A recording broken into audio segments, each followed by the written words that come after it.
Assalamualaikum warahmatullahi wabarakatuh. Salam, Om Swastiastu, Namo Buddhaya, salam kebajikan, salve, dan salam sejahtera bagi kita semua. Sebelum kami memulai menjelaskan materi, kami terlebih dahulu memperkenalkan diri kami masing-masing. Saya Yohana Suginawati dari 12 MIPA 2. Saya Lucia Aprilia Kartinisao dari kelas 12 MIPA 2.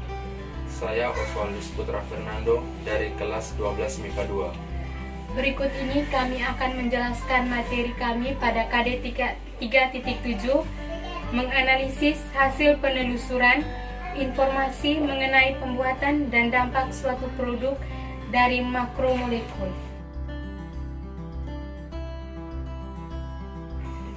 Pengertian dacron. Dacron adalah polimer yang tersusun atas glikol dengan asam tereftalat dan terbentuk melalui polimerisasi kondensasi. Dacron banyak dimanfaatkan sebagai bahan sandang. Proses pembuatan dacron. Proses pembuatan dacron adalah sebagai berikut. 1. Esterifikasi. Esterifikasi merupakan tahap pembentukan monomer. Proses ini langsung karena gugus karboksil COOH dari asam tereftalat dapat dengan mudah bereaksi dengan etilena glikol, sehingga tidak memerlukan katalis reaksi.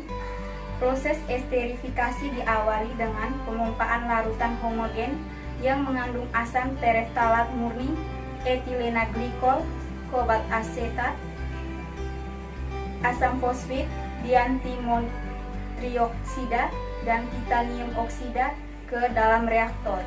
Proses ini berlangsung selama kurang lebih 45 menit pada reaktor bersuhu proses 10-20 derajat Celcius.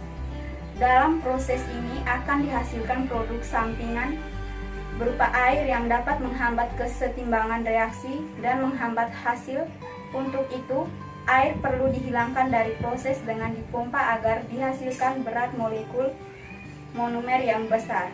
Selain itu juga jumlah reaksi etilena glikol yang ditambahkan harus berlebih 10-20% karena etilena glikol akan mengalami banyak kehilangan akibat destilasi kontinu selama tahap reaksi. Proses ini berakhir ketika seluruh air sebagai produk samping dapat didestilasi seluruhnya dan produk reaksi berupa BHET bishidroksi etilena tereftalat yang kemudian akan dipindahkan ke dalam reaktor polikondensasi bersuhu 260 derajat Celcius dengan cara didorong menggunakan tekanan gas nitrogen 2,3 kg per cm kubik melalui suatu filter untuk menyaring kotoran. Selain air, hasil samping yang harus dihindari adalah terbentuknya asetaldehida yang terbentuk akibat terdegradasi suhu yang tinggi. Akibatnya akan berpengaruh pada sifat akhir polimer polyester yang terbentuk. 2. Polikondensasi. Polikondensasi merupakan proses penggabungan monomer-monomer membentuk suatu polimer. Panjang rantai polimer yang terbentuk dari reaksi ini dinyatakan dalam derajat polimerisasi yang sangat dipengaruhi oleh suhu dan lama reaksi melalui putaran pengadukan yang dilakukan secara bertahap. Dalam proses ini dapat juga terjadi kerusakan rantai polimer yang sudah terbentuk yang diakibatkan oleh adanya oksigen yang berasal dari dalam maupun dari luar reaktor, walaupun jumlahnya sangat sedikit. Karena terjadinya kerusakan rantai akan menjadi besar. Sebab ini terjadi pada waktu proses reaksi penggabungan monomer sifat poliester atau polietilena tereftalat yang terbentuk dari hasil reaksi polimerisasi dipengaruhi oleh jumlah gugus penghubung pada rantai. Misalkan adanya senyawa dietilena glikol atau DEG pada rantai polimer akan meningkatkan daya serap serat terhadap zat warna Tetapi jika terlalu banyak, maka akan menurunkan kekuatan tarik dan menurunkan ketahanan suhu dari serat. Di samping DEG yang dapat mempengaruhi sifat serat adalah adanya gugus ujung asam atau karbosil yang terbentuk pada proses polimerisasi. Keberadaan gugus asam yang terlalu banyak mengindikasikan bahwa proses reaksi polimerisasi belum sempurna atau terjadi kerusakan rantai polimer akibat fotooksidasi oleh panas atau oksigen, sehingga terjadi pemusatan rantai polietilena tereftalat atau PET, sehingga kekuatan serat yang terbentuk menurun.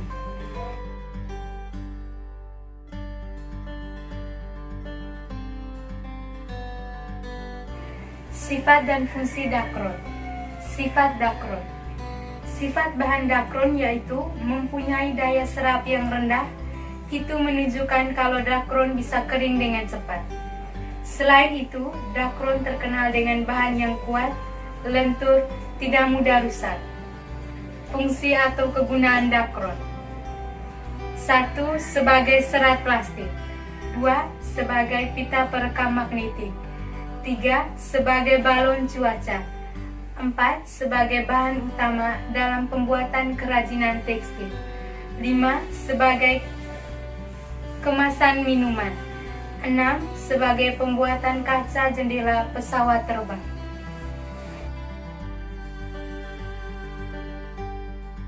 Dampak negatif dakron. 1. Suatu studi menunjukkan bahwa setiap embedding film polimer dari dakron pada hewan pengerat ada bukti beberapa formasi tumor ganas. Studi kemudian tidak dianggap. 2. Penelitian lebih lanjut menunjukkan tidak ada jangka pendek atau toksitas jangka panjang menggunakan dakron. 3. Namun bukti yang kuat yaitu mual, muntah, kelumpuhan sistem saraf pusat, dan kerusakan ginjal dengan kontak yang terlalu lama dengan etilena glikol. Demikian hasil presentasi kami. Sekian dan terima kasih.